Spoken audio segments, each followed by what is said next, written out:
अखिलेश यादव, उनकी प्रतिक्रिया आ रही है इस बजट पर, सुनिए जरा क्या कह रहे हैं। ये जो बजट है, अगर हम इसको 12वां मान लें, 11वां मान लें, 12 साल बाद कुंभ आता है।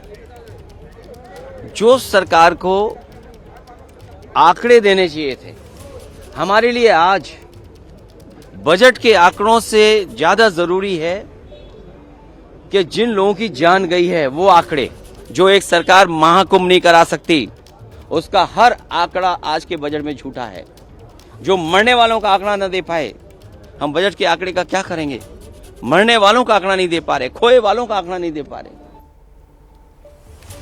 बजट का मौका है, प्रतिक्रिया जो है वो देने के साथ साथ कहीं ना कहीं देखिए घेराबंदी सरकार की यहां पर अखिलेश यादव की तरफ से कुंभ में जो हादसा हुआ उसको लेकर की जा रही है। फिलहाल बजट पर हम यहां पर चर्चा कर रहे हैं और ऐसे में मिडिल क्लास की तो लॉटरी निकल पड़ी है। सरकार ने जिस तरीके से टैक्स में बम्पर छूट मिडिल क्लास को दी है, लेकिन सवाल यह कि अलग अलग वर्ग जो उम्मीद कर रहे थे इस बजट से, उस पर भी हम चर्चा कर रहे हैं। किसान नेता धर्मेंद्र मलिक हमारे साथ यहाँ स्टूडियो में मौजूद है, कुछ कहना चाह रहे थे, आइए सर।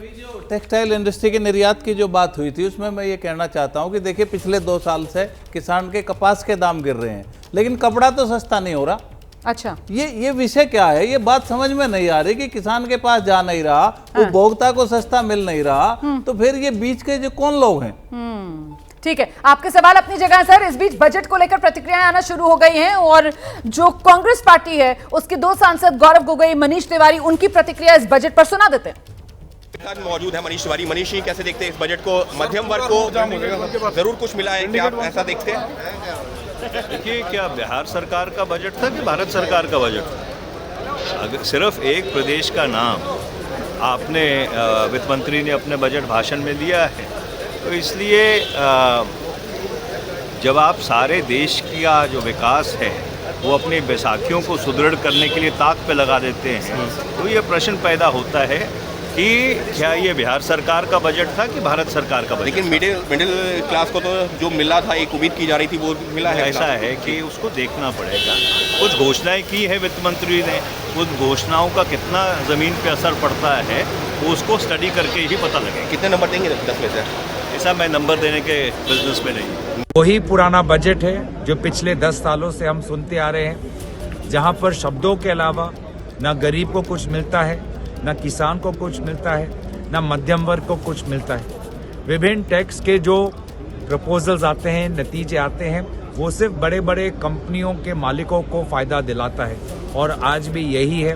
बार बार सिर्फ किसानों और मध्यम वर्ग सिर्फ शब्दों के लिए ही है। टैक्स में बार बार रिस्ट्रक्चरिंग पहले भी हुआ, लेकिन मध्यम वर्ग को कोई राहत नहीं मिली। जीएसटी, जिस प्रकार से जीएसटी, कभी इस पे जीएसटी, कभी उस पे जीएसटी, तो आज भी मुझे लगता है कि पिछले 10 सालों में जितने भी बजट है, सबसे कमजोर बजट इस साल का बजट रहा है। एकदम non event, this budget is a non event. Sir, लेकिन 12 लाख तक जो छूट दी है कमाई, इसको बड़ी राहत देखिए, कोई इस पे कोई साफ उन्होंने कोई डिटेल्स नहीं दिए हैं।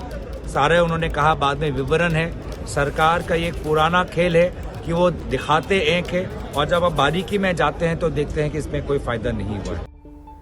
तो ये कांग्रेस की प्रतिक्रिया आप सुन रहे थे। वैसे विपक्ष का काम होता ही है सरकार जो भी करे उसमें कमी पेशी निकालना, लेकिन ना अभी जिस तरीके के विपक्ष के नेता अपनी बातें रख रहे हैं, मुझे लगता है महेश्वरी जी को आना चाहिए। सर, ये तो ऐसा लग रहा है ज्यादती कर रहे हैं। मतलब साफ तौर पर नजर आ रहा है मिडिल क्लास की क्या लॉटरी लगी है और मिडिल क्लास को कितना जबरदस्त फायदा होने वाला है, और वही घिसी पिटी प्रतिक्रिया शायद जो विपक्ष सोच कर आया होगा वो वही दे रहा है। कुछ उसने अपनी स्क्रिप्ट नहीं बदली, ऐसा लग रहा है। हाँ, आपने बिल्कुल सही कहा। मुझे लगता है जो मॉर्निंग का एनवायरनमेंट था, शायद उससे ही उन्होंने अपनी रिएक्शन बना के रखी हुई थी और अभी ग्राउंड रियलिटीज को देख नहीं पाए हैं। हाँ। मुझे लगता है उसको पॉलिटिकल कलर से अपने को दूर से हटके देखना पड़ेगा। हाँ। इस बार पहला थ्रस्ट एरिया है, इतना बड़ा मेजर इंसेंटिव मिडिल इनकम को कभी भी नहीं दिया गया।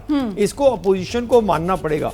और बजट में 10 खामियां हो सकती हैं, पर वो ये नहीं कह सकते कि मिडिल इनकम को कुछ नहीं दिया। एब्सोल्युटली, मिडिल क्लास को झुंझुना पकड़ा दिया, ये तो कतई नहीं कहा जा सकता है। मिडिल क्लास के लिए कुछ नहीं किया, ये तो कतई नहीं कहा जा सकता है। और अभी डिटेल्स आएंगी, ये भी नहीं कहा जा सकता है, क्योंकि डिटेल्स तो सारी आ गई हैं। 12,75,000 तक की आमदनी टैक्स फ्री मुफ्त कर दिया गया है। कोई टैक्स नहीं देना है मिडिल क्लास को। अनाउंस हो गया है, तो इट इज एश्योरेंस। और उसमें किसी तरीके की डिटेल्स का इंतजार नहीं है ना, क्योंकि ये टैक्स स्लैब्स जो है इसका तो बाकायदा सदन में अनाउंसमेंट कर दिया है वित्त मंत्री निर्मला सीतारमण ने। केडिया सर, अपोजिशन को कुछ बोलना है इसलिए वो बोलेंगे। और आपने सही कहा मैसूरी जी ने कि सवेरे उन्होंने जो स्पीच बना के आए थे बजट से पहले, वही स्पीच वो अभी भी बोल रहे हैं। ग्राउंड रियलिटी में वो लोग नहीं जा रहे।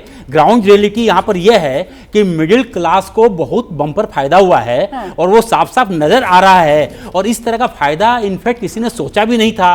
और पिछले 70 सालों में इस तरह का फायदा जो है कभी किसी ने नहीं दिया। कभी 10,000 बढ़ा दिया, कभी 40,000 बढ़ा दिया, इस तरह का हुआ। मतलब वो ऊंट के मुंह में जीरा वाले मामले होते थे। मामले रहे लेकिन हमेशा। इस बार तो वाकई में दिल खोलकर मिडिल क्लास को बड़ा वाला थैंक यू जो सरकार ने बोल दिया है इस टैक्स में मिडिल क्लास को रिलीफ देकर। केडिया सर, और इसमें जो टैक्स रिबेट जो है, टैक्स रिबेट जो पहले 25,000 मिलती थी 7 लाख तक इनकम की, टैक्स रिबेट को ही बढ़ा के इन्होंने 60,000 कर दिया है।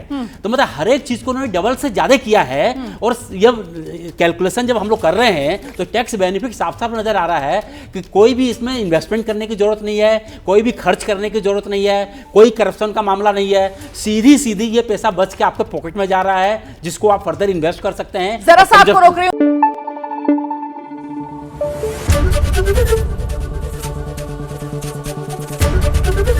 एबीपी न्यूज आपको रखे आगे।